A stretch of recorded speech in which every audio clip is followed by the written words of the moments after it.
Hello বাচ্চারা, আজ আমরা শুনবো টুনির মাটির ঘর নামক গল্পটি।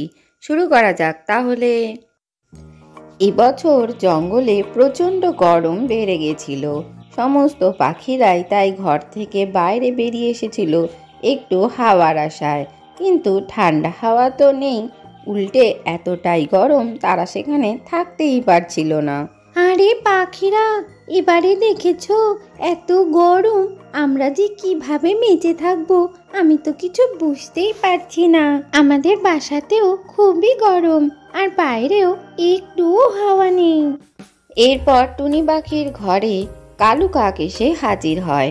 আরে কালু কাক, তুমি এখানে? দেখেছো কি গরম, বাসার মধ্যে তো থাকাই দায় হয়ে পড়েছে। কি যে করা যায় এই গরমের হাত থেকে রেহাই পাওয়ার জন্য? কি আর বলবো টুনি, তোমাকে ভীষণই গরম। এই গরমে সব পাখিরা বেঁচে থাকাটাই খুবই দুষ্কর হয়ে উঠেছে। এদিকে শকুনদের অবস্থাও খুবই খারাপ। গাছে সমস্ত পাতা ঝরে যাওয়ায় তাদেরও খাবারের অভাব হয়েছে, এবং তাদের নিজস্ব কোনো বাসা না থাকায় তাদের গরম আরও বেশি লাগতে শুরু করেছে। আরে ভাই সব, এবারে আমরা কিভাবে এই গরম থেকে বাঁচবো? আমাদের তো নিজস্ব কোনো বাসাও নেই। তখনই সেখানে মহারাজ চিলের দূত পেঁচা এসে হাজির হয়।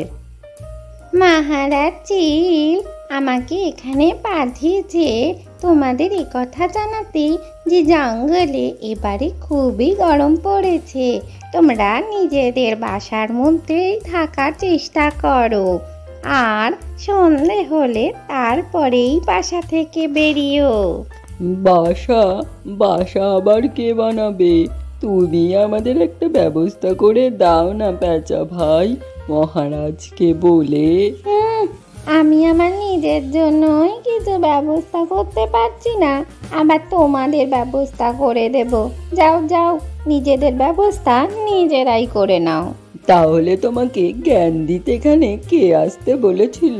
যাও এখান থেকে।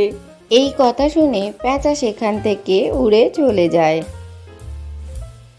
এদিকে হাতি প্রচণ্ড গরম থেকে বাঁচার জন্য কাদার মধ্যে ঢুকে সারা শরীরে কাদা লাগিয়ে ফেলে, আর সেখানেই দাঁড়িয়ে থাকে। তখনই সেখানে কালু কাক চলে আসে। আরে হাতি দাদা, তুমি এই কাদার মধ্যে কেন দাঁড়িয়ে আছো? আর তোমাকে তো দেখতেও কেমন লাগছে। হা হা হা হা। আরে কালু কাক, তুমি তো জানোই না এই মাটি কত ঠান্ডা, আমার শরীরকে খুবই আরাম দেয়, তাই আমি এই মাটির মধ্যেই দাঁড়িয়ে রয়েছি, আর সারা শরীরে মাটিও মেখে নিয়েছি।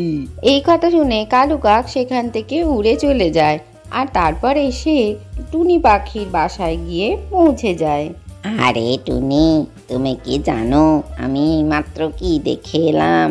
দেখি হাতি দাদা কাদার মধ্যে ঢুকে রয়েছে, আর পুরো শরীরে সে কাদা মেখেছে। বলছে নাকি এই কাদাতেই ওর শরীর খুব ঠান্ডা থাকে। এই কথা শুনে টুনি পাখি খানিকক্ষণ চুপ করে থাকে।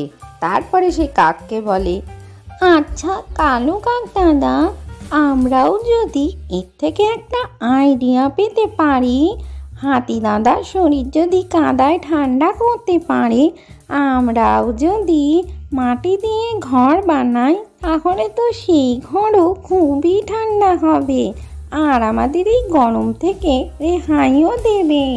এরপরে টুনি আর কালু কাক দুজনে দুটো বালতি নিয়ে সেই হাতির কাছে পৌঁছে যায়। আরে হাতি দাদা, এবার তো থামো, আর কত মাটি মাখবে?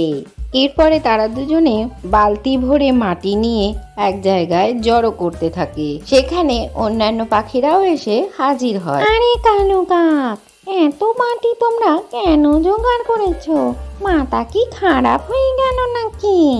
আরে না না, মাটি দিয়ে আমরা একটা মাটির ঘর বানাবো, আর এই মাটি খুবই ঠান্ডা, তাই ঘরটাও নিশ্চয়ই খুবই ঠান্ডা হবে। এই আইডিয়া আমরা হাতির থেকে পেয়েছি। এরপর তারা সবাই মিলে একটা সুন্দর মাটির তৈরি ঘর বানিয়ে ফেলে। ঘরের ভিতরে ঢুকে তারা খুবই ঠান্ডা অনুভব করে। আরে তোমরা দেখেছো এই ঘর কত ঠান্ডা, বাইরের গরম থেকে আমাদেরকে রক্ষা করবে। হ্যাঁ কালু কাক দাদা, এই ঘর তো খুবই ঠান্ডা। আমরা অন্য পাখিদেরও বলবো এই মাটির ঘর বানিয়ে নিতে। হাতি দাদার আইডিয়া আমাদের কাজে লেগে গেছে। আজকের গল্পটি থেকে কি শিখলে বাচ্চারা? বুদ্ধি দিয়ে কাজ করলে যে কোনো সমস্যারই সহজেই সমাধান করা যায়। ভিডিওটি ভালো লাগলে চ্যানেলটিকে লাইক ও শেয়ার করে সাবস্ক্রাইব করে দিও।